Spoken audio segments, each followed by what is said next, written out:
Ndugu waandishi wa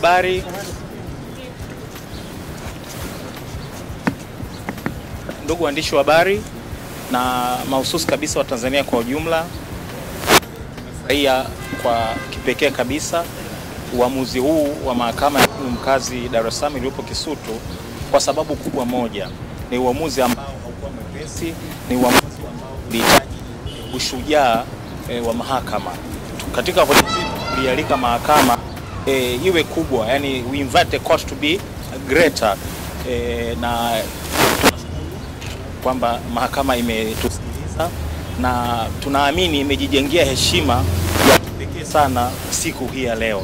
Heshima hii ni kama akiba imejiwekea ambayo naamini itatumika kwa muda mrefu sana. Kwa hiyo kwa kipekee kabisa tuishukuru mahakama kwa ujasiri, tumshukuru Mheshimiwa Muhini na tumuombe aendelee kuwa na ujasiri huo, kwa sababu kesi hii kama tulivyosema inafuatiliwa na watu wote wa ndani na nje ya Tanzania. Kwa hiyo heshima hiyo hajajengea Tanzania tu, hata nje ya Tanzania, kwa sababu wote mmeona kulikuwa kuna toka Mheshimiwa Lissu afikishwa mahakamani, kumekuwa na international observers kutoka taasisi mbalimbali, East African Law Society, mabalozi.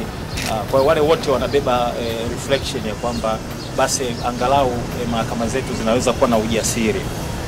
Kwa hiyo kwa hilo tunashukuru sana, lakini pia tuendelee kutoa wito kwa wale ambao tumewakemea hivi karibuni, tumesema wana tabia ya kuongea huko mabarabarani, basi waendelee kujionya, kwa sababu hiyo inaweza kuleta madhara katika mwenendo wa kesi. Wajionye sana, wameshamfikisha huyu mtu kupitia kwa wahusika wa kisheria mahakamani, basi waache mahakama ifanye kazi yao, halafu majibu yatakayotolewa sasa ndio wanaweza kwenda kuyazungumzia huko barabarani.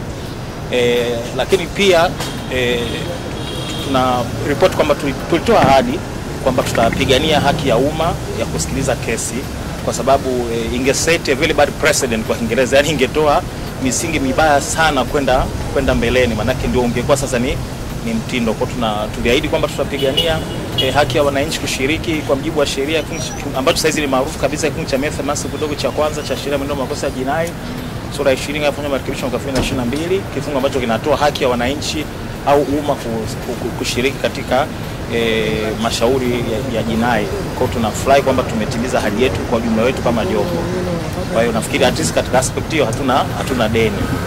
Sasa kunapokuwa na haki kuna responsibility pia. Kwa hiyo watu wetu tunawaomba, kwa sababu masharti ya mahakama ni kwamba wale wanaokuja kuhudhuria wajiconduct properly, yani wajitahidi kuwa na nidhamu. Sasa wasituangushe sisi ambao tumevuja jasho na damu mpaka kufikia uamuzi huu. Watakapohudhuria tarehe 19 waje kwa utulivu, ili wasitoe kisingizio kwa mtu awaye yote kwamba unaona sasa tulikuwa tunakwepa kitu kama hicho. Kwa wajitahidi waje kwa wingi kadri busara nafasi inavyoelekeza, lakini watakapofika basi wajitahidi kubehave kama nilivyosema, ili wasituangushe sisi mawakili ambao tumefanya kazi ngumu kwenye mazingira magumu na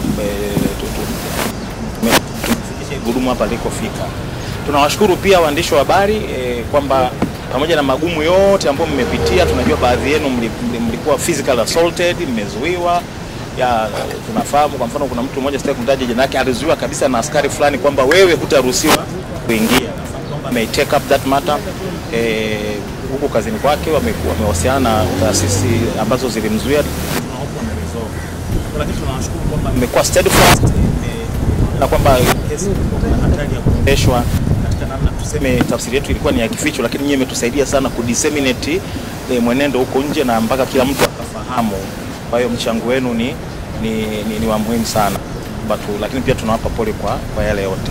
Basi zaidi hayo natakia kazi njema na Mungu akituongoza kutana tarehe 19 mwezi wa 5. Ni hayo tu.